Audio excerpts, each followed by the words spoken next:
Hello, Connecticut. So happy to be able to join you virtually today, um, here on the eve of the 60th anniversary March on Washington, continuing the great legacy and march set forth by Martin Luther King Jr., the Southern Christian Leadership Conference, and many, many others in the Democratic, Labor, and People's Movement.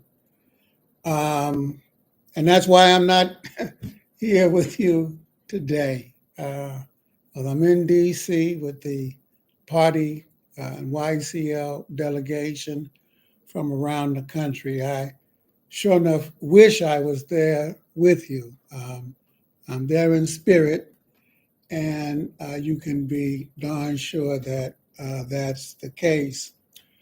I want to bring greetings from our national board and national committee.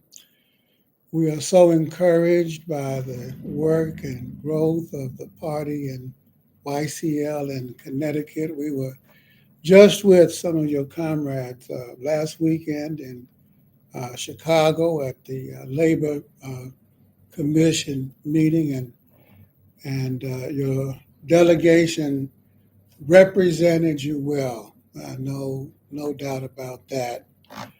I'm sure that your day-long conference is going to be full of rich discussion. Looking forward, I hope you record it. Looking forward to hearing about it from Jamal and Lisa, along with comrades Brian and Joel.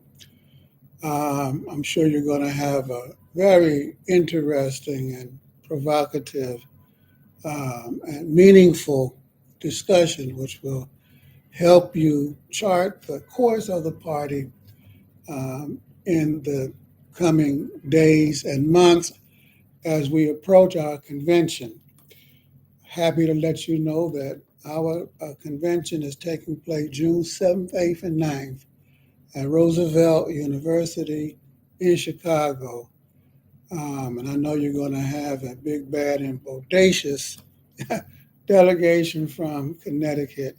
You always do. We count on that. We really count on it, and we're looking forward to seeing you there. But we got a rather long road to hoe between now and that convention. The struggles are very important and, in some respects, very sharp. The attack on democracy from the far right is vicious, ongoing, and we are responding. We ain't taking it laying down. You know that Mr. Trump was arraigned yesterday in Georgia, as he should have been. But Trump is just the tip of a huge iceberg of far right, racist, fascist, sexist, homophobic, anti immigrant movement in this country that's being promoted and organized by big business. And while they're going after the head of it, Trump, the forces behind it are big business. And they're going after abortion rights, as you know. And they're going after voting rights, as you know. And they're going after your right to health care.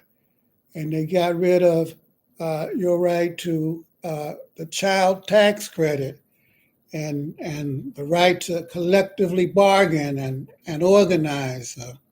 They went after the student debt. The president and his vice president, Mr. Biden, and Vice President Harris, and the Democratic majority in Congress as a result of the People's Movement.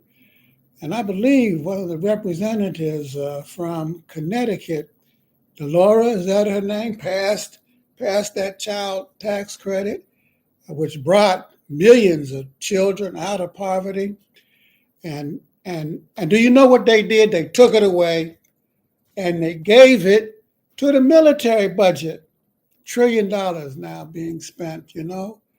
Uh, that exact amount of money, or very close to it, I don't think I'm exaggerating, was applied over and above what the president uh, wanted to give to the Defense Department for the military budget, which was too much from Jump Street. It was way too much, you know, uh, and, uh, and that's a crime, and they added insult to that injury, and so it's really important for us as we walk down the path to the convention to engage in all of the big struggles that are taking place in this country.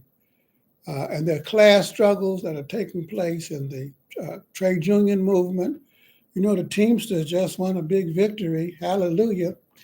They got, they passed that contract by something like 85%. They got rid of the two-tier wages for full-timers and so on and so forth. Yeah, there's some work that still needs to be done, but nevertheless, that was a big victory. And now the auto workers, I believe on the 14th of September, that contract is going to be up. And they too have a two-tier wage system that they're trying to get rid of, and they're asking for a 40% raise. And you know, those younger workers, you know, they making, you know, $15-20 an hour against older workers who are making $45-50 an hour, you know, making super profits off of the labor of younger workers. And they got to build labor youth unity on the picket line, and in order to strengthen their ranks and compel, and that's what they're going to have to do, compel a contract that's worth voting on from the big three auto corporations. I heard tell that the president of the UAW said that contract that they offered, the first opening bid, he said it wasn't worth the paper it was written on, and they took the goddamn thing and he threw it in the trash. And so they're not playing, and neither should we. We got to do a lot of strike support. Should they go out on strike, and we got to vocally express our solidarity as we prepare for it, just like we did with the UPS workers. And then there's going to be a lot of voter registration, a lot of voter education as we proceed on the path towards our convention and next year's election. This pre-convention period between now and June of 2024 has to be built in struggle. And we know y'all going to do that in Connecticut. Our party has to play a particular role in this fight. We have to fight to unify the party. We have to fight to unify the working class by taking up the issues that are in front of the class as a whole, not just one section of it, but the class as a whole. That means we got to fight for abortion rights. We got to fight for immigrant rights. We got to fight for rights of the African American and Latino Asian peoples. We've got to fight for LGBTQ rights. They're going after trans rights like nobody's business, trying to single out people for who they are and who they want to be. We're not going to accept it. And it's only by doing that, by taking up the special interests of each, that we can unite the class as a whole, you know? We can unite the class as a whole, you know? And that whole is greater, as they say, than its parts. And that unified whole It's going to be a hell of a force to be reckoned with come November 2024 as we work to defeat the fascist danger. And that's exactly what it is, coming from the extreme right and the MAGA movement led by Donald Trump himself, backed by big business. So listen, comrades, have a great week and have a great meeting.